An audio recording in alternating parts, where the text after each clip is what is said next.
Bengaluru ಬಿಳೇಕಳ್ಳಿಯಲ್ಲಿ Sridevi clinic doctor Rajat Singh ಅವರು ಮೆಡಿಕಲ್ನಲ್ಲಿ ಅವರು ಆಯುರ್ವೇದಿಕ್ ವಿದ್ಯಾಭ್ಯಾಸ ಮಾಡಿರ್ತಾರೆ. ಆದರೂ ಅವರು ಅಲೋಪತಿ ಚಿಕಿತ್ಸೆಯನ್ನ ರೋಗಿಗಳಿಗೆ ನೀಡಿರ್ತಾರೆ ಅಂತ ನಮ್ಮ ವಾಹಿನಿಗೆ ದೂರು ಬಂದಿರುತ್ತೆ. ತಕ್ಷಣ ನಾವಲ್ಲಿಗೆ ಭೇಟಿ ಮಾಡಿದಾಗ ನಿಜ ಕಂಡು ಬರುತ್ತೆ.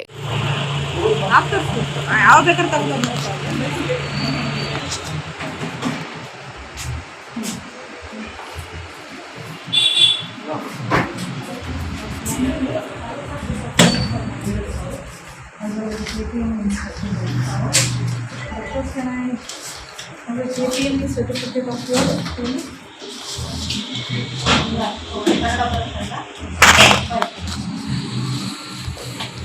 ನೀವು ಓದಿರೋದು ಸರ್ಟಿಫಿಕೇಟ್ ಕೊಡಪ್ಪ. Certificate registration. Maybe you ask in English.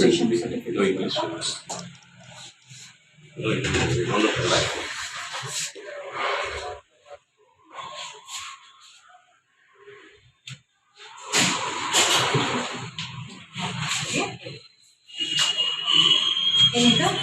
Central registration certificate.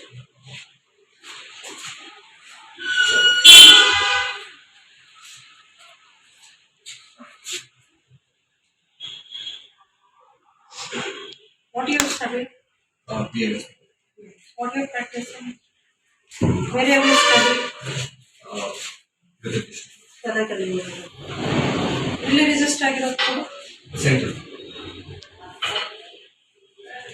ನಮಗೆ ಕರ್ನಾಟಕದಲ್ಲಿ ರಿಜಿಸ್ಟ್ರೇಷನ್ ಆಗಿಲ್ಲ. सेंट्रल का था इसलिए कर्नाटक क्यों नहीं किया? करना चाहिए था ना. ಮಾಡಿಸ್ಲೇಬೇಕಲ್ಲಪ್ಪ. तो प्रैक्टिस करने के लिए इधर ही करना पड़ेगा. इले मार करता हूँ इज डिफरेंट. करना चाहिए था. करने के बाद सी complaint put my complaint copy. There is a complaint against you and your clinic that you are cross practicing ಅಂತ ಒಂದು ಅರ್ಥ ಆಯ್ತಾ. ಮತ್ತೆ ನಾನು ಬಂದು ನೋಡಿದಾಗ ಇಲ್ಲಿ KPME ಇರೋದಿಲ್ಲ.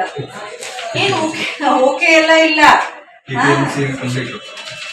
ಏನ್ ಮಾಡಿದ್ಯಾ? ನಿನ್ ಸಿಸ್ಟಮ್ ಆಫ್ ಮೆಡಿಸನ್ ನೀನ್ ಮಾಡಿಲ್ಲಲ್ಲಪ್ಪ. ಯಾಕೆ ನಿನ್ ಸಿಸ್ಟಮ್ ಆಫ್ ಮೆಡಿಸನ್ ಏನ್ ಮಾಡ್ತಿಲ್ಲ? ಏನಾದ್ರು ಅದೆಲ್ಲ ಮೇಡಮ್ ಗ್ರಾಂಟ್ಯಾಕು ಡೆಕ್ಸಮೆಥಾಸೋನ್ ಅಂಡ್ ಜೆನಬೈಸ್ ಕೂಡಲೇ ಸಂಬಂಧಪಟ್ಟ ಅಧಿಕಾರಿಗಳಿಗೆ ದೂರು ಕೊಟ್ಟಿದ್ದಾಗ ತಕ್ಷಣ ಶ್ರೀದೇವಿ ಕ್ಲಿನಿಕ್ಗೆ ಭೇಟಿ ನೀಡಿ ಪರಿಶೀಲನೆ ಮಾಡಿದಾಗ ಕರ್ನಾಟಕ ರಿಜಿಸ್ಟ್ರೇಷನ್ ಕೆಪಿಎಂಸಿ ರಿಜಿಸ್ಟ್ರೇಷನ್ ಆಗಿರೋದಿಲ್ಲ, ಆಲೋಪತಿ ಚಿಕಿತ್ಸೆಯನ್ನ ನೀಡ್ತಾ ಇರೋದು ನಿಜವಾಗಿದೆ. ತಕ್ಷಣ ಶ್ರೀದೇವಿ ಕ್ಲಿನಿಕ್ ಅನ್ನ ಮುಚ್ಚಿದ್ರು.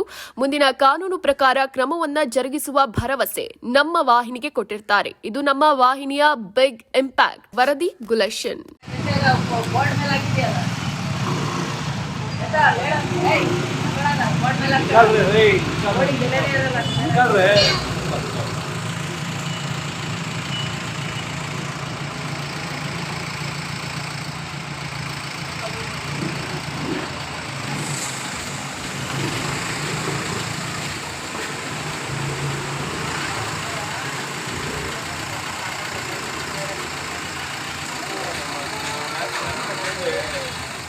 Okay.